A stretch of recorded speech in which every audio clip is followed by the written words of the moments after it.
تو میں انا کی بات کر رہا تھا، ایک بڑے طوفان میں گھری ایک ملاح کی کشتی. بڑے پرانے زمانے میں بادبانی کی کشتی لے کے چلتے تھے. وہ جو ملاح بری قزاق قسم کا آدمی تھا، کشتی ڈولنے لگی، طوفان کی لپیٹ میں آ گئی تو بچے عورتیں چیخیں مارنے لگے. اس نے کہا اے بدبخت ملاح، ہم سارے دعا کر رہے ہیں، اللہ سے شکایت عرض کر رہے ہیں کہ ہم کو بچا لے، اور تو چپ کر کے بیٹھا ہوا ہے. اس نے کہا بھائی میں نہیں مانگوں گا دعا، میں تو ملاح ہوں، ڈوبتی ہے تو ڈوبتے دے. انہوں نے کہا نہیں، خدا کے واسطے ہمارے ساتھ شامل ہو جا. اس نے کہا ٹھیک ہے، اے اللہ، مجھے یہ لوگ اس بات پہ مائل کر رہے ہیں کہ میں تجھ سے دعا کروں اور درخواست کروں. میں نے پچھلے 15 سال سے تجھ سے کچھ نہیں مانگا، لیکن ان کے مجبور کرنے پر دعا مانگ رہا ہوں. مہربانی فرما کر اس طوفان کو بند کر دے تاکہ یہ سب سلامتی سے کنارے پر اتر جائیں، اور میں تم سے وعدہ کرتا ہوں کہ اگلے 15 سال میں تم سے کچھ نہیں مانگوں گا. انسان کے ذہن میں بات چلتی ہے، بس دعا کرنا کمال کا کام ہے.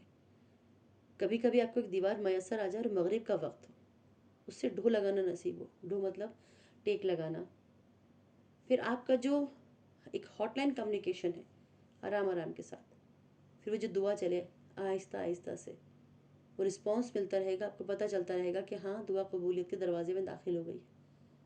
میں عرض کر رہا تھا کہ بعض اوقات کوئی خفت یا شرمندگی جو دعا کا روپ دھار لیتی ہے، یہ چلتی رہتی ہے. یوں ہی آدمی خفیف سا، شرمندہ سا، اس کی انا ٹوٹی، وہ بڑی نعمت کی گھڑی ہوتی ہے. پھر انسان کے وارے نیارے ہو جاتے ہیں اور وہ ہدایت کے دائر میں پورے کا پورا سما جاتا ہے.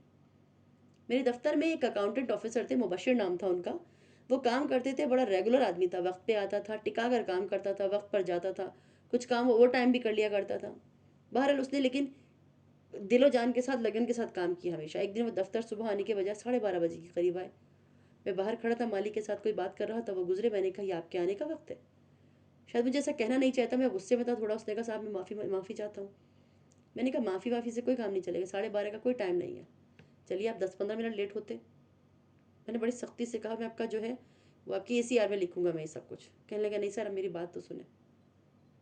میں نے کہا میں دفتر آئیں پھر بات کریں. وہ آ کے بیٹھ گیا. اب جو میں انا کی بات آپ سے کر رہا ہوں نا، اس نے کہا سر میں معافی چاہتا ہوں، میں بڑا شرمندہ ہوں کہ میں وقت پہ نہیں آ سکا. میں نے کہا خالی شرمندگی سے کچھ کام نہیں چلے گا، مجھے ایکسپلینیشن چاہیے آپ کی. کہنے لگے نہیں جناب آپ مجھے معاف کر دیں. اب میں باس تھا، ایسے کیسے ہوتا؟ باس ایک بڑی ہی بیہودہ سی چیز ہوتی ہے، یعنی کہ آپ سمجھیں. وہ کہنے لگا میری بیٹی 3rd ایئر میں پڑھتی ہے، وہ رات اپنی ماں سے جھگڑا کر رہی تھی اور غصے میں آئی. ماں اور بیٹی کے تو کچھ زیادہ تو میں ہوئی، وہ گھر سے نکل گئی. میں آیا تو رو کے میری بیوی نے کہا کہ شازیہ نہیں آئی. میں نے کہا میں کہاں ڈھونڈوں، سردیوں کی رات ہے. اب بیچارہ شریف سا آدمی، نیک سا آدمی، جوان بیٹی، وہ چلتا رہا، تلاش کرتا رہا. پھر کافی دیر کے بعد اس نے کہا سر مجھے خیال آیا، میری سہیلی کا ذکر کرتی تھی، وہ اپنی یہاں مسجد کے پاس. میں نے ذرا اندازے لگا کر کہ شاید جھگڑی ہے، لڑی ہے، تو اس کے پاس چلی گئی ہوگی. بہرحال زمانہ خراب ہے، آپ جانتے ہیں باپ کا جو حال ہوتا ہے. دروازہ کھٹکھٹایا، رات کے 1:30 بجے تھے. سہیلی کا والد نکلا. میں نے ڈرتے ڈرتے پوچھا تو اس نے کہا ہاں دونوں سہیلیاں سوئی ہوئی ہیں. میں نے کہا اللہ شکر کرو. میں نے کہا جی صبح اپنی بیوی کو لے کے گیا، بچی کی منت خوشامد کی، ذرا سے بیٹھ کر سو گیا تھا، کرسی پہ آگ لگ گئی. 12:30 میری آنکھ کھلی سر تو میں آ گیا. تو آپ سوچ سکتے ہیں، آپ اندازہ لگا سکتے ہیں کہ میری اس خفت کا کہ میرے پاس جواب دینے کے لیے کچھ نہیں تھا. میں اٹھا، پیچھے میرا دفتر تھا، اس کے پیچھے چھوٹا سا کمرہ تھا. میں جائے نماز بچھا کر میں نے 2 رکعت نماز خفت پڑھی اور اللہ سے معافی مانگی کہ مجھ میں اتنی ضرورت نہیں ہے کہ میں اس سے معافی مانگ سکوں. تو میں نے شرمندگی ٹالنے کے لیے نفل ادا کیے. اور وہ دن ہے، آج کا دن ہے. اس واقعے کو 16-17 سال ہو چکے ہیں. اس بچی کی ماشاءاللہ شادی ہو چکی ہے، اس کے 2 بچے بھی ہو چکے ہیں، ایک بیٹا ایک بیٹی. عید پر مجھ سے ملنے بھی آئے تھے. 5-5 روپے دیے میں نے دونوں کو. بچوں نے کہا وہ دستخط کر کے دو. میں نے کہا یہ تو 5 کا نوٹ ہے، دستخط کر دوں گا تو 5,000 کا ہو جائے گا. اس نے کہا اس لیے تم کروا رہے ہیں. تو اس کا باپ بھی تھا، نانا بھی تھا. وہ چلے گئے. میں اتنے برس گزرنے کے بعد بھی جب بھی موقع ملتا ہے میں نماز خفت پڑھتا ہوں. میں اس مقافات جس سختی سے پیش آیا تو بہرحال مجھ سے کوتاہی ہوئی، میں ٹھیک نہیں رہ سکا. تو ہر لمحہ ہم سے کوتاہیاں ہوتی ہیں. میں جلد میں، وقت کم ہوتا ہے. پروفیسر صاحب کی بات مکمل کرتا ہوں. وہ یہ راز کی بات جو میں نے آج تک کسی کو نہیں بتائی، خاص طور پر آپ کے لیے دعا مانگنے کے لیے. انہوں نے کہا زبانی دعا مانگنے سے بہتر ہے کہ عرضی لکھ کر مانگی جائے. ایک صاف ستھرا سا کاغذ لے لیجئے، اس کے اوپر بسم اللہ لکھ کر محترم جناب پروردگار یا اللہ میاں جو آپ لکھتے ہیں جلہ جلالہ، لکھ کر کے حضور مجھ پہ یہ مشکل آئی اور میں سوچتا ہوں، پھر پیراگراف، پھر سب کچھ کر کے اس کو لپیٹ کے جیب میں ڈال لیں. اب آپ نے کوئی امائنڈمنٹ کرنی ہو تو وہ کرتے رہیں، اور مرضی کے جب تک آپ اس پہ فوکس ہو کر دعا نہیں لکھیں گے تو ربنا آتینا کے ساتھ پورے داخل ہو جائیے. ویسے ہی عرضی کیجئے جس سے آپ سرکار کو ڈالتے ہیں. جو 2 ٹکی کی سرکار کے آپ اتنے چکر لگاتے ہیں نا اس کے آگے پیچھے، ویسا ہی کاغذ لے لیجئے۔ میرے پروفیسر نے کہا تھا کہ لکھا کرو دعا، دعا کا طریقہ جو میں نے بھی آپ کو بتایا میں آپ کی خدمت میں عرض کر چکا ہوں کہ اپنے تمام دعا کو کاغذ پہ لکھیے اور آزما کے دیکھیے، اس سے بڑا فائدہ ہوگا۔ اللہ آپ کو اپنے حفظ و امان میں رکھے، آسانیاں عطا فرمائے اور آسانیاں تقسیم کرنے کا شرف عطا فرمائے۔ اللہ حافظ۔